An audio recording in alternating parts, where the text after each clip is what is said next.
ജമ്മു കാശ്മീരിൽ ഭീകരർക്കെതിരെ വീണ്ടും നടപടി ഉണ്ടായിരിക്കുന്നു. ലഷ്കർ കമാൻഡറുടെ വീട് സ്ഫോടനത്തിൽ തകർത്ത് കളഞ്ഞു. ഭീകരൻ ഫാറൂഖ് അഹമ്മദ് തദ്വയുടെ കുപ്വാരയിലെ വീടാണ് തകർത്ത് കളഞ്ഞത്. ഭീകരൻ എന്തായാലും കൂടുതൽ വിവരങ്ങളുമായി പഹൽഗാമിൽ നിന്ന് ബൽറാം നെടുങ്ങാടി ചേരുകയാണ്. ബൽറാം, നിരന്തരമായി ഇവരുടെ വീടുകൾ, ഈ തീവ്രവാദികളുടെ വീടുകൾ തെരഞ്ഞുപിടിച്ച് കണ്ടുപിടിച്ച് തകർത്ത് കളയുന്നു, സ്ഫോടനം നടത്തുന്നു. ഇതിലൂടെ എന്താണ് ഈ പ്രാദേശിക ഭരണകൂടം പ്രതീക്ഷിക്കുന്നത്? കാരണം ഇവരുടെ വേരുകൾ പോലും ബാക്കി ഉണ്ടാകരുത് എന്നാണോ?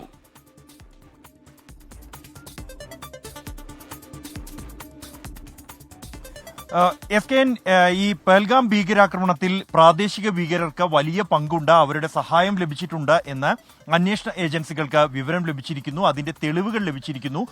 ഇവർ പലരും ഇത്തരത്തിൽ ഈ ഭീകരരെ സഹായിച്ചതായി, ഇവരോടൊപ്പം ഈ ആക്രമണത്തിൽ പങ്കുള്ളതായി കണ്ടെത്തിയ പല ഭീകരരും നേരത്തെ തന്നെ ഈ അന്വേഷണ ഏജൻസികൾ അന്വേഷിച്ചു വരുന്ന നിരീക്ഷണത്തിലുള്ള ഭീകരരാണ്. ഇതിൽ രണ്ടുപേർ, ഏറ്റവും പ്രധാനപ്പെട്ടത് ഇപ്പോൾ ഏറ്റവും ഒടുവിൽ കുപ്വാരയിലാണ് ഈ ഭീകരന്റെ വീട് തകർത്തിരിക്കുന്നത്. ഫാറൂഖ് അഹമ്മദ് തദ്വ, ഇയാൾ ലഷ്കർ ഇ തൊയ്ബയുടെ കമാൻഡർ റാങ്കിലുള്ള ഒരു ഭീകരനാണ്.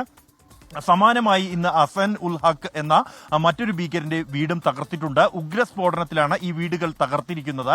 ഇതിലൂടെ കൃത്യമായ ഒരു സന്ദേശം പ്രാദേശിക ഭീകരവാദികൾക്ക് നൽകുക എന്ന് തന്നെയാണ് ഈ പ്രാദേശിക ഭരണകൂടം ഒപ്പം തന്നെ ഏജൻസികളും ഉദ്ദേശിക്കുന്നത്.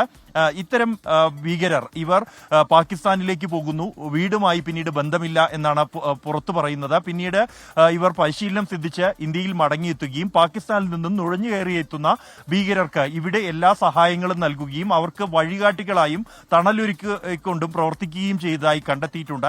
കൂടാതെ കൂടുതൽ റിക്രൂട്ട്മെന്റുകൾ ഇവർ നടത്തുന്നതായും കണ്ടെത്തിയിരിക്കുന്നു. ഈ ഒരു പശ്ചാത്തലത്തിലാണ് ഈ ഭീകരതയുടെ, പ്രാദേശിക ഭീകരരുടെ അടിവേര് അറുക്കുക എന്ന ഒരു നീക്കമാണ് ഇപ്പോൾ ഇത്തരത്തിലുള്ള നടപടികളിലൂടെ ജില്ലാ ഭരണകൂടം ഉൾപ്പെടെ ഉദ്ദേശിക്കുന്നത്. തുടർച്ചയായി ഇത് ആറാമത്തെ ഭീകരന്റെ വീടാണ് തകർക്കപ്പെടുന്നത്. ഇതെല്ലാം തന്നെ വളരെ പെട്ടെന്ന് ഇവരുടെ വസതികളിലെത്തുന്നു, ചോദ്യം ചെയ്യുന്നു, ഒപ്പം തന്നെ ഇവരുടെ വിവരങ്ങൾ തേടുന്നു. പലരും ഈ തകർക്കപ്പെട്ട 6 വീടുകളിലെ ആളുകളും ഇവരുമായി യാതൊരു ബന്ധവുമില്ല, അല്ലെങ്കിൽ വർഷങ്ങളായി ഇവർ വീട്ടിലെത്താറില്ല എന്ന മൊഴിയാണ് നൽകിയിരിക്കുന്നത്. എങ്കിൽ പോലും ഈ ഒരു നടപടിയിലൂടെ കടുത്ത ഒരു സന്ദേശം ഈ ഭീകരവാദികൾക്ക് നൽകാൻ തന്നെയാണ് അധികൃതർ ഉദ്ദേശിക്കുന്നത്. ഈ നടപടികൾ തുടരും എന്ന് തന്നെയാണ് വ്യക്തമാകുന്നത്. കാരണം ജമ്മു കശ്മീരിലെ 6 ജില്ലകളിൽ ഇത്തരത്തിലുള്ള നടപടി ഉണ്ടായിരിക്കുന്നു 2 ദിവസത്തിനകം. ഈ നടപടി വരും ദിവസങ്ങളിലും തുടരുക, ഭീകരവാദത്തെ പൂർണ്ണമായും തുടച്ചു നീക്കാൻ ആവശ്യമായ നടപടിയെടുക്കുക എന്ന ഒരു ഉദ്ദേശമാണ് ഈ ഒരു നീക്കത്തിലൂടെ ഏജൻസികൾ വ്യക്തമാക്കുന്നത്. SKN. ബൽറാം, ഇപ്പോൾ പഹൽഗാമിലാണല്ലോ ഉള്ളത്. അവിടുത്തെ രാത്രി പുലർന്നതിന് ശേഷം എന്താണ് മാറ്റങ്ങൾ? അവിടുത്തെ സാധാരണ ജീവിതം നോർമൽസിയിലേക്ക് വന്നു കഴിഞ്ഞു? അതൊന്ന് കാണിച്ചു കൊടുത്താൽ നമ്മുടെ പ്രേക്ഷകർ കൂടി പരിചിതമാകും. പഹൽഗാമിൽ രാത്രി ലൈറ്റില്ല എന്ന് ആഷ്മി നേരത്തെ പറയുന്നുണ്ടായിരുന്നു. എന്തൊക്കെയാണ് വിവരങ്ങൾ? കടകളൊക്കെ പ്രവർത്തിക്കുന്നുണ്ട്? വെള്ളം കുടിക്കണമെന്ന് തോന്നി എന്താ ചെയ്യുക? അങ്ങനെയുള്ള കാര്യങ്ങൾ.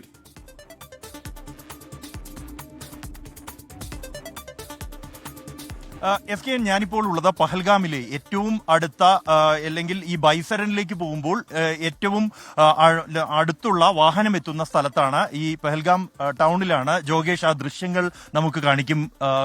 ഈ ടൗൺ നമുക്ക് കാണാം. ഇതൊരു ടാക്സി സ്റ്റാൻഡാണ്.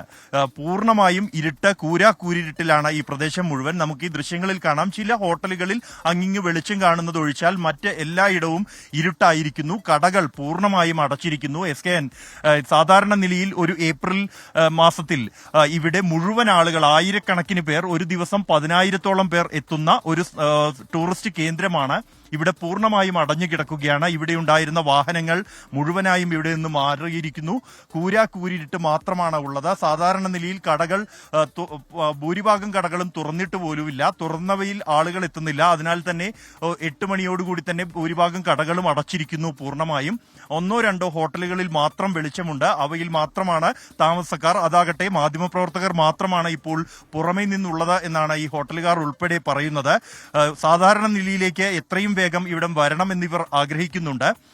ഇന്ന് മുതൽ 2-3 വാഹനങ്ങളിൽ ടൂറിസ്റ്റുകൾ എത്തിയിരുന്നു. എന്നാൽ മുകളിലേക്ക് അവരെ പ്രവേശിപ്പിക്കുന്നില്ല. ബൈസരനിലേക്ക് തീർച്ചയായും ഇപ്പോൾ പ്രവേശനം ഇല്ല എന്ന് തന്നെയാണ് വ്യക്തമാകുന്നത്. സമീപത്തുള്ള മറ്റ് ടൂറിസ്റ്റ് കേന്ദ്രങ്ങളിലോ അല്ലെങ്കിൽ ഇവിടെ പ്രകൃതിരമണീയമായ സ്ഥലങ്ങളിലോ ഫോട്ടോ എടുത്ത് മടങ്ങുകയാണ് അവർ. അത്തരത്തിൽ വരുന്നവർ പോലും ഈ ഒരു ഹോട്ടൽകാരെയോ ഇവിടുത്തെ പ്രദേശവാസികളെ പോലെ മറ്റും വലിയ ആശ്വാസമാണ് അവരുടെ ജീവിതത്തിലേക്ക്. ഇത്തരത്തിൽ ഒരു വിനോദസഞ്ചാരികൾ ഇവിടേക്ക് വീണ്ടും മടങ്ങിയെത്തും എന്ന ഒരു പ്രതീക്ഷ അവർക്ക് നൽകുന്നുണ്ട്. ആ പ്രതീക്ഷ തന്നെയാണ് ഇത്തരത്തിൽ 1-2 കടകളെങ്കിലും തുറന്നു വെക്കാൻ കാരണമായിരിക്കുന്നതും. സാധാരണ നിലയിലേക്ക് പെഹൽഗാം എന്ന് മാറും എന്ന വലിയ ആശങ്ക ഇവിടുത്തുകാർക്കുണ്ട്. ആ ആശങ്ക അവർ പങ്കുവെക്കുന്നുണ്ട്. പ്രത്യേകിച്ച് കുതിരക്കാരും മറ്റും അവർക്ക് യാതൊരു ജോലിയും ഇല്ലാത്ത ഒരു അവസ്ഥയിലാണ്. നമ്മളിവിടെ എത്തിയപ്പോൾ പലരുമായും സംസാരിച്ചിരുന്നു. ഈ ആക്രമണം നടന്ന് തൊട്ടടുത്ത ദിവസം നമ്മളിവിടെ എത്തിയപ്പോൾ ഇതിനേക്കാൾ കൂടുതൽ ആളുകൾ ഇവിടെ ഉണ്ടായിരുന്നു, നാട്ടുകാർ ഉണ്ടായിരുന്നു, പുറമേ നിന്ന് വന്ന് ഇവിടെ തന്നെ തങ്ങിപ്പോയ ആളുകൾ ഉണ്ടായിരുന്നു.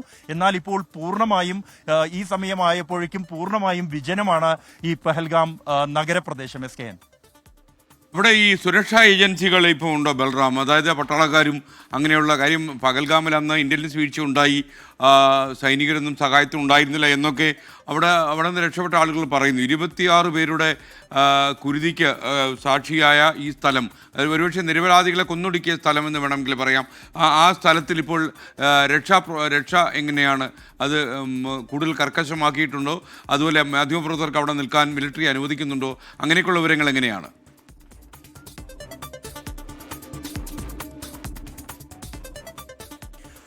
SKN, നമ്മൾ ഈ ആക്രമണം നടന്ന് തൊട്ടടുത്ത ദിവസം അവിടേക്ക് ആരെയും പ്രവേശിച്ചിരുന്നില്ല. അതിന്റെ തൊട്ടടുത്ത ദിവസമാണ് 24 അടക്കം കുറച്ച് മാധ്യമപ്രവർത്തകർക്ക് മാത്രം രാവിലെ ഉച്ചവരെ കുറച്ച് സമയം അവിടെ നിൽക്കാനും ദൃശ്യങ്ങൾ പകർത്താനും അനുമതി നൽകിയത്.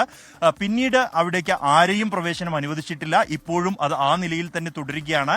ഏതാണ്ട് 100ഓളം സൈനികർ, ജമ്മു കശ്മീർ പോലീസ് കമാൻഡോകളുണ്ട്, കൂടാതെ മറ്റ് CRPF ഉദ്യോഗസ്ഥരുണ്ട്, മറ്റ് ഏജൻസികൾ ഉണ്ട്. ഇവരെല്ലാവരും തന്നെ ഏതാണ്ട് ആ ഒരു ബൈസരൻ വാലിയിലെ വ്യൂ പോയിന്റ് എന്ന ആക്രമണം നടന്ന കുരുതിക്കളമായ ആ പ്രദേശത്ത് നിലയുറപ്പിച്ചിട്ടുണ്ട്. കാരണം ഇപ്പോഴും വിവിധ ഏജൻസികൾ, IB അടക്കമുള്ള ഏജൻസികൾ അവിടെ പരിശോധനയ്ക്കായി എത്തുന്നുണ്ട്. ഉന്നത ഉദ്യോഗസ്ഥർ അവിടെ സന്ദർശിക്കുന്നുണ്ട്. സാഹചര്യങ്ങൾ മനസ്സിലാക്കാൻ എവിടെയാണ് വീഴ്ച സംഭവിച്ചിട്ടുള്ളത് എന്നതടക്കമുള്ള കാര്യങ്ങൾ ഇത്തരത്തിൽ പരിശോധിക്കുന്നുണ്ട്. അതുകൊണ്ട് തന്നെ അവിടെ ഇപ്പോഴും കർശനമായ സുരക്ഷയുണ്ട്. അവിടേക്ക് നടന്നു നീങ്ങുന്ന ഏതാണ്ട് 4.5 കിലോമീറ്ററിലേറെ ദൂരം അത് വനമേഖലയാണ്.